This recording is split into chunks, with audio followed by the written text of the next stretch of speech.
Study राज 25 में आपका बहुत बहुत स्वागत है। दोस्तों आज हम यहाँ पे जीव विज्ञान का एक टॉपिक सवाल पढ़ेंगे कि जीव विज्ञान का बहुत इंपॉर्टेंट टॉपिक है, क्योंकि अभी जो आने वाली जो एग्जाम है जितनी भी, उससे इस टॉपिक से मैक्सिमम ज्यादातर से कि एग्जाम में इस टॉपिक से क्वेश्चन पूछे जाने की संभावना बनती है। और क्यों बनती है ये भी आपको बताऊंगा, और कौन कौन से पॉइंट वो है जो से कि जिनकी आने की पूरी संभावना होती है, वो कौन कौन से है वो भी यहाँ पे आपको बताऊंगा। बस आप बने रहिए क्लास में। और आपसे एक रिक्वेस्ट है कि आप जब भी क्लास लें, वीडियो देखें, तो पेन कॉपी जरूर हाथ में रखें। और हो सके तो जो फैक्ट जो यहाँ पे बता रहा हूं मैं, बहुत इंपॉर्टेंट फैक्ट है, क्योंकि हर जगह इस तरीके से नहीं मिलेगा। और IMP फैक्ट आपको दे रहा हूँ यहाँ पे, ठीक है। तो यहाँ पे समझते जाएं, और हो सके तो स्क्रीनशॉट ले लें या फिर लिखते जाएं, ठीक है। तो इस तरीके से हमें यहाँ पे आगे बढ़ना है। जो पुलिस की तैयारी करने वाले स्टूडेंट है, पुलिस में कांस्टेबल हो, MP SI हो, पुलिस के समस्त वैकेंसी के अंतर्गत जितनी पद रहते हैं उनकी तैयारी करने वाले, या फिर NTPC की तैयारी करने वाले स्टूडेंट्स के लिए, या फिर ग्रुप D के लिए बहुत बहुत इंपॉर्टेंट होगा ये, ठीक है। और अभी तक के जितनी क्लासें कंप्लीट हुई है उनमें सबसे बेस्ट क्लास होने वाली है ये, बस आप बने रहिए, ठीक है। तो आइए स्टार्ट करें। और देखिए हम शैवाल को इंग्लिश में बोलते हैं एल्गी, ठीक है। तो बायो जब भी पढ़ो, हिंदी और इंग्लिश का दोनों वर्ड याद रखने की कोशिश करो, क्योंकि इससे कभी कभार क्या होता है तो हिंदी का वर्ड वहां पे ना देकर हिंदी में ही एल्गी लिख दे, ठीक है। तो वहां पे कंफ्यूजन हो सकता है, ठीक। तो देखें यहाँ पे, तो एल्गी के बारे में आज हम पढ़ेंगे यहाँ पे शैवाल। और शैवाल में सबसे पहला जो पॉइंट है वो देखें कि यहाँ पे पादप जगत का सबसे सरलतम जलीय जीव है। बहुत इंपॉर्टेंट फैक्ट है ये, ठीक है, बहुत इंपॉर्टेंट फैक्ट है। देखो यहाँ पे क्या बोला है, इसको ध्यान दे थोड़ा। पादप जगत का सबसे सरल जलीय जीव है, मतलब क्या है, पादप के अंतर्गत लिया गया है, ठीक है। पादप के अंतर्गत लिया गया है, मतलब पौधों की श्रेणी में लिया गया है, वनस्पतियों की श्रेणी में लिया। लेकिन यहाँ पे है क्या ये, तो ये एक जलीय जीव, ठीक है, जलीय जीव है जिसको पादप की श्रेणी में रखा गया है, क्लियर है। अब यहाँ पे दूसरा जो पॉइंट है, दूसरा है शैवालों का अध्ययन। जैसे कि जिस सब्जेक्ट के अंतर्गत जीव जंतुओं का अध्ययन किया जाता है, या फिर उनसे जुड़ी हुई समस्त क्रियाओं का जिस अध्ययन किया जाता है, तो उसको हम उस सब्जेक्ट को क्या कहेंगे, जीव विज्ञान या फिर बायोलॉजी, ठीक है। तो इस तरीके से जिस सब्जेक्ट के अंतर्गत शैवालों का अध्ययन किया जाता है उसे हम क्या कहेंगे, तो उसको बोलेंगे हम फाइकोलॉजी, ठीक है। शैवालों का अध्ययन जिस शास्त्र के अंतर्गत होता है वो है फाइकोलॉजी,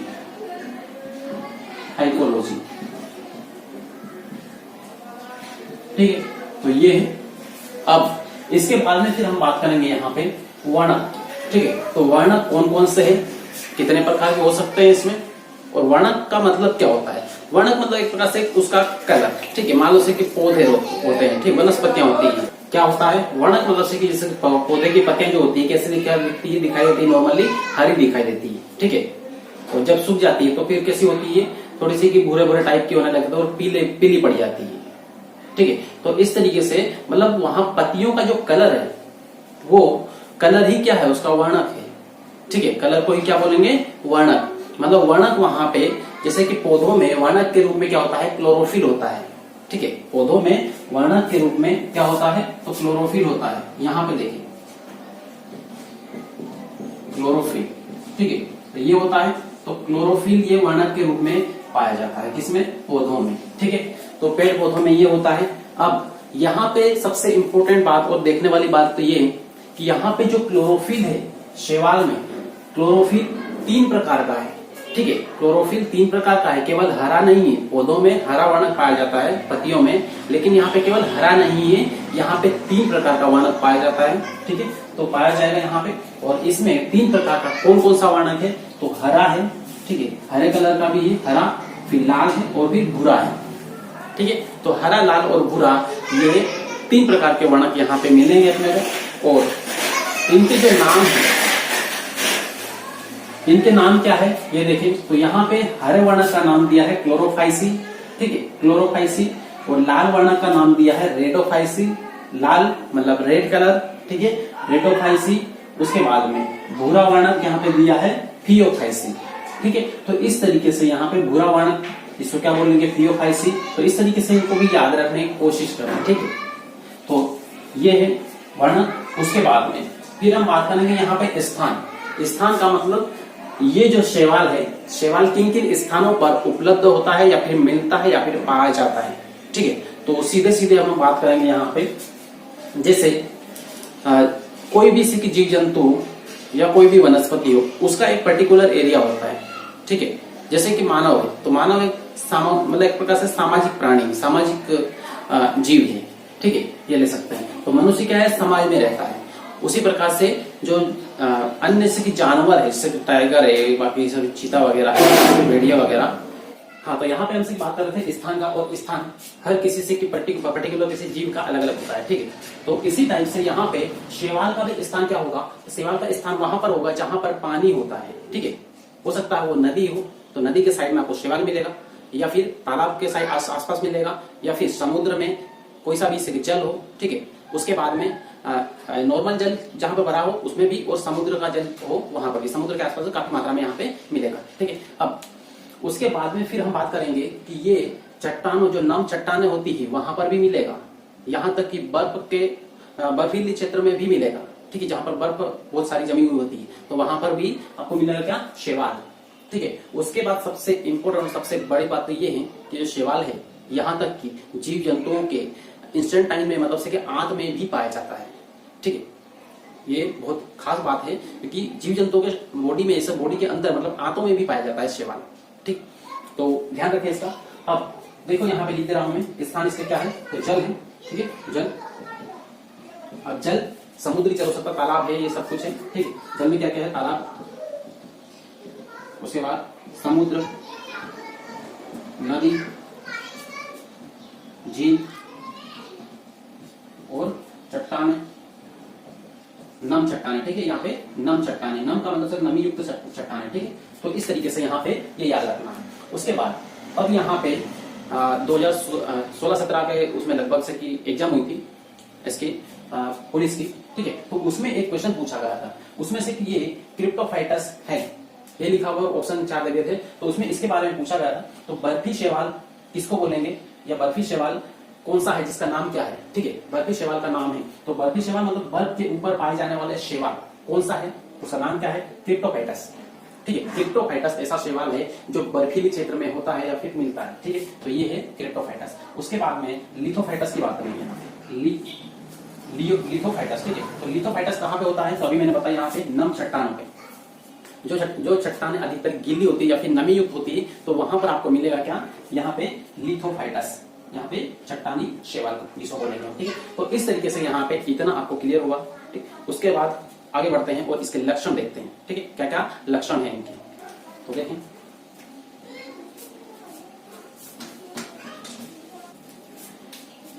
कोशिका, इसमें से कि शैवाल है, शैवाल की जो कोशिका होती है, ये कोशिका के ऊपर भित्ति होती है, ठीक है। शैवाल की कोशिका भित्ति की हम बात करें तो कोशिका भित्ति इसमें किस टाइप की पाई जाती है, कोशिका भित्ति, भित्ति। तो कोशिका भित्ति हर कोशिका के ऊपर लगभग होती है, मतलब किसमें होती है, जंतुओं में नहीं पाई जाती है, ठीक। ये पादप की बात हो रही है केवल। तो पादप में, पेड़ पौधों में जितने भी प्रकार के सारे पेड़ पौधे हैं, उनमें सेल होता है, सेल के ऊपर कोशिका भित्ति होती है। जैसे जैसे ये बॉडी है हमारी, इस बॉडी में सबसे ऊपरी जो परत है ये कोशिका भित्ति का काम करेंगे, ठीक है। पौधों की बात कर रहा हूँ, ठीक है, मानव में नहीं। तो कोशिका भित्ति, मानव में क्या होता है, कोशिका झिल्ली होती है, ठीक है। तो इस तरीके से ध्यान रखना है यहाँ पे। तो कोशिका भित्ति जो बनी होती है पौधों में, वो किसकी बनी होती है, ये प्रश्न कई बार पूछा गया है एग्जाम्स में, ठीक है। पिछले जितने भी एग्जाम हुए उसमें कई बार आया हुआ प्रश्न है, तो ध्यान रखें इस पॉइंट को। तो यहाँ पे किसकी बनी होती है, ये सेल्यूलोज की बनी होती है, ठीक है, काहे की सेल्यूलोज, सेल्यूलोज, ठीक। तो इस तरीके से यहाँ पे ध्यान रखना है, ठीक है। तो देखना है ये, और ये शब्द अच्छी तरीके से याद रखना है, बिल्कुल भूलना नहीं है, ठीक है, सेल्यूलोज, ठीक। तो पेड़ पौधों ऐसे याद रखना है इसको, पेड़ पौधे होते हैं, ठीक है। तो उसमें सबसे ऊपर जो परत होती है जिसको हम क्या बोलते हैं, छिलका, ठीक है, उसका छिलका होता है, छाल होती है उसकी। तो छिलके के रूप में ध्यान रखना है कि छिलका ही क्या है, उसकी कोशिका भित्ति है, इसीलिए यहाँ पे वो काय का बना हुआ है, सेल्यूलोज का बना हुआ है, छिलके से सेल्यूलोज को याद रखना है, ठीक है। तो इस तरीके से यहाँ पे ये तो ये हुआ कोशिका भित्ति की बात, ठीक है। उसके बाद में फिर हम यहाँ पे बात करेंगे कि ये वाला जो शैवाल है, शैवाल में जो भोज्य पदार्थ होता है वो स्टार्च के रूप में होता है, मतलब मंड के रूप में होता है, ठीक है। तो यहाँ पे ध्यान रखना है भोज्य पदार्थ, भोज्य पदार्थ, ठीक है, पदार्थ ये किस रूप में होता है, तो यहाँ पे स्टार्च के रूप में होता है ये बोलो, या फिर मंड के रूप में होता है ये बोलो, ठीक है। तो स्टार्च या मंड, ठीक है, मंड के रूप में, ठीक है। तो यहाँ पे वैसे तो यहाँ पे से ये वाला हिंदी का है और ये वाला इंग्लिश का वर्ड है, स्टार्च इंग्लिश का वर्ड है और ये हिंदी का है, तो दोनों को याद रखना है, ठीक है। ये उसके बाद में फिर हम यहाँ पे बात करेंगे तो इसकी जो से कि प्रजनन क्रिया होती है वो अलैंगिक होती है, ठीक है। तो उसमें निषेचन की क्रिया नहीं होती है, ठीक है। बस इतना केवल याद रखना, बाकी इतना कोई खास इंपोर्टेंट नहीं है, इसलिए यहाँ पे नहीं लिख रहा हूँ। निषेचन की क्रिया कैसी होती है, अलैंगिक, ठीक। उसके बाद में लैंगिक भी हो सकती है, लेकिन मेनली क्या होती है, अलैंगिक होती है, ठीक है। तो उस पर बाद में बात करेंगे। उसके बाद उससे पहले मैं आपको ये बता दूं सबसे खास और सबसे इंपॉर्टेंट पॉइंट कि यहाँ पे जो शैवाल है, ठीक है, ये शैवाल केवल एक कोशिकीय जीव है, ठीक है, जो पादप श्रेणी के अंदर रखा गया है, लेकिन एक कोशिकीय क्या है, जीव है, याद रखना है, ठीक है। यूनिसेल्युलर ये जीव है। तो इस तरीके से यह मतलब क्या, शैवाल लिख देता हूं डायरेक्ट में। शैवाल कैसा है, एक कोशिकीय जीव है, एक कोशिकीय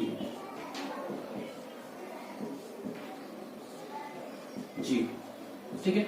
यहाँ पे केवल भी लिख दे रहा हूं क्योंकि केवल, ठीक है, केवल एक कोशिकीय जीव ही है ये, इसमें बहुकोशिकीय का कोई ऑप्शन नहीं, ठीक है, इसलिए यहाँ पे इसको याद रखना है, क्लियर हो इतना। अब इसके बाद में फिर यहाँ पे वर्णक की हमने बात कर ली कंप्लीट, क्लियर है। उसके बाद में उसमें कौन कौन से वर्णक है, उन वर्णक का नाम क्या है ये भी देख लिया, क्लियर है। बर्फ पर पाई जाने वाली शैवाल का नाम क्या है, क्रिप्टोफाइटस, ठीक है। चट्टानों पर पाई जाने वाली शैवाल का नाम क्या है, तो लिथोफाइटस, ठीक। तो इस तरीके से यहाँ पे सारा डाटा अच्छी तरीके से आपको याद रखना है और वीडियो को सीखे बार बार उसको रिवाइज करके देखते रहें, ताकि सिर्फ आपको हर चीज एकदम फिट रहे माइंड में और क्लियर रहे, किसी भी प्रकार का कोई कंफ्यूजन ना हो, ठीक है। उसके बाद अब यहाँ पे हम आगे बढ़ेंगे और उसमें ये देखेंगे कि शैवाल का जो उपयोग है वो किस किस रूप में होता है। इसका उपयोग कृषि के क्षेत्र में भी होता है, भोज्य पदार्थों के क्षेत्र में भी होता है, ठीक है, दवाइयों के रूप में भी होता है। तो इस तरीके से कई रूपों में शैवाल का इस्तेमाल होता है, ठीक है। तो देखें उसको।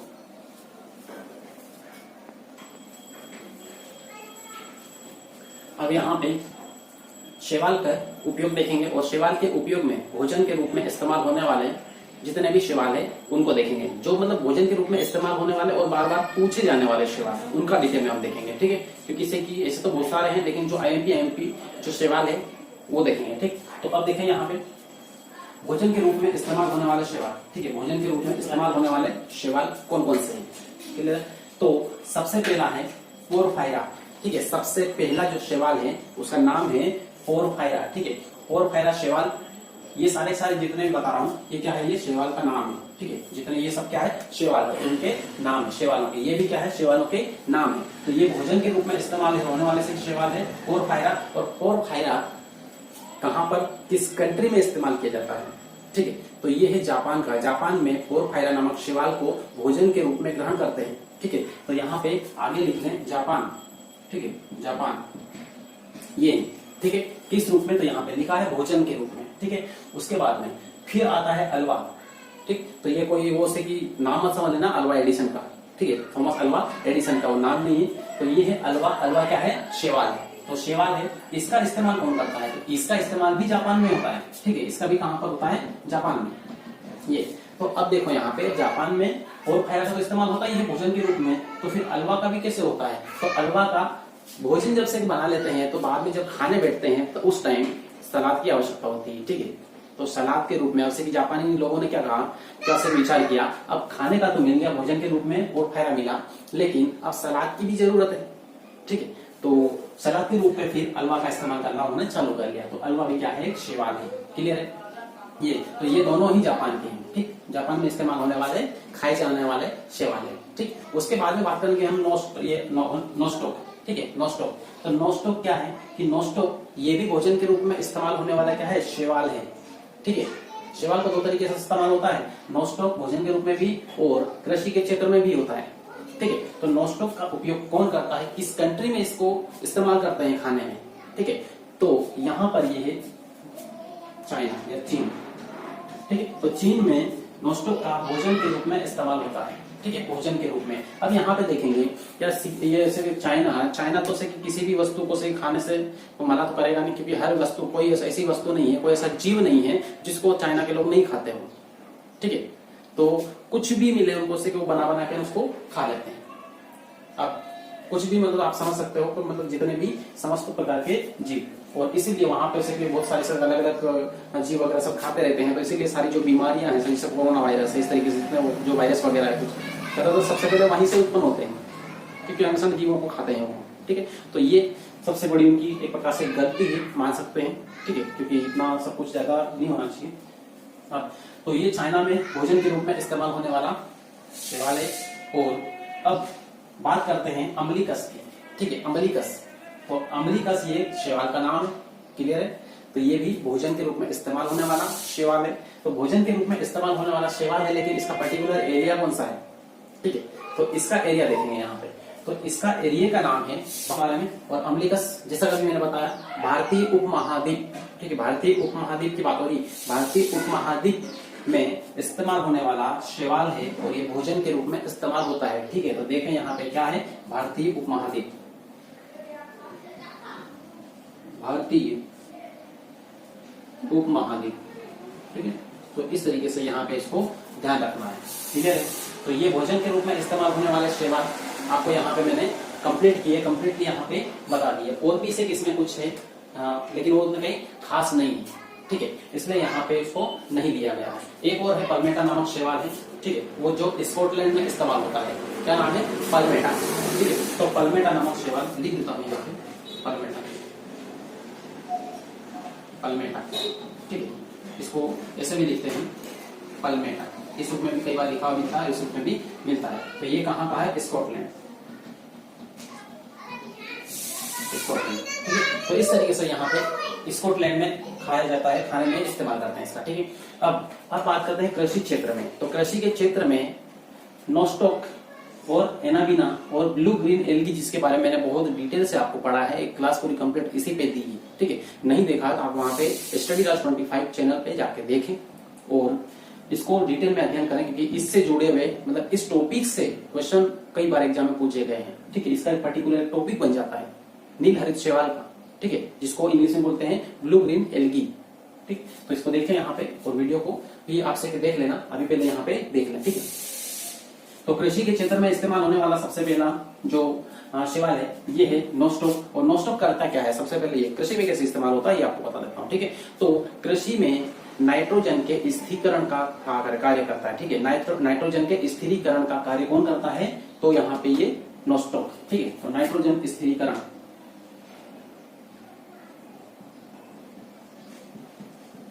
नाइट्रोजन स्थिरीकरण, ठीक है। तो इस तरीके से यहाँ पे ये नाइट्रोजन स्थिरीकरण का कार्य करता है, कौन, नॉस्टॉक, क्लियर। उसके बाद में जो एनाबीना है ये भी यही कार्य करता है, नाइट्रोजन के स्थिरीकरण का, ठीक। इसलिए यहाँ पे ध्यान रखना है। दूसरा से एक और जीव है जिसको हम बोलेंगे राइजोबियम, ठीक है, जैसे कि दाल या फलीदार जो पौधे लगते हैं उनकी जड़ों की गांठों में पाए जाने वाला एक प्रकार से जीव है, जो इसी प्रकार से नाइट्रोजन का स्थिरीकरण का कार्य करता है और पौधों को पोषक तत्व उपलब्ध कराता है, क्लियर। अब पौधों को पोषक तत्व उपलब्ध कराता है, पौधों के ऊपर पूरा से कि एक कंप्लीटली आपको बताऊंगा, पूरा एक क्लास पूरा लूंगा कि उसमें जैसे कि पानी है, खनिज तत्व वगैरह है, वो ऊपर तक पत्तियों तक कैसे पहुंचते हैं, जाइलम के द्वारा पहुंचते हैं, ठीक है। और पूरे से कि पौधे में कैसे वो बढ़ता है पूरा पोषक तत्व वगैरह, इसको पूरा डिटेल में करें अलग से पूरी क्लास में, ठीक है। अभी केवल इसको देखें। अब ये हुआ, उसके बाद में ब्लू ग्रीन एल्गी, तो ये भी क्या है, कृषि के रूप में इस्तेमाल होने वाला एक प्रकार से ये जीव है, ठीक, जिसको पादप श्रेणी के अंतर्गत लिया गया है, क्लियर। तो इतना हुआ हमारा शैवाल। तो शैवाल हमारा यहाँ पे ये कंप्लीट हुआ। उसके बाद में आपसे एक ही रिक्वेस्ट करना चाहूंगा कि इस क्लास को आपने एक बार इसको समझ लिया है, हो सके तो कॉपी में नोट डाउन कर लो, क्योंकि इस तरीके से फैक्ट एकदम आपको एकदम हर जगह नहीं मिलेगा, ठीक है। तो क्लियरली इसको कंप्लीट समझे, वीडियो को रिवाइज करके देखें, और कुछ भी डाउट हो कमेंट करें, ठीक है, ताकि आपको सके आपकी मैं हेल्प कर सकूं और किसी प्रकार का आपका कोई डाउट नहीं बचेगा। क्लियर? तो इतना याद रखें। और लास्ट में यदि वीडियो अच्छा लगा हो तो चैनल को सब्सक्राइब जरूर कर लें, बेल आइकन जरूर दबा लें और लाइक जरूर कर लें। मिलते हैं नेक्स्ट क्लास में, तब तक के लिए बेस्ट ऑफ लक। धन्यवाद।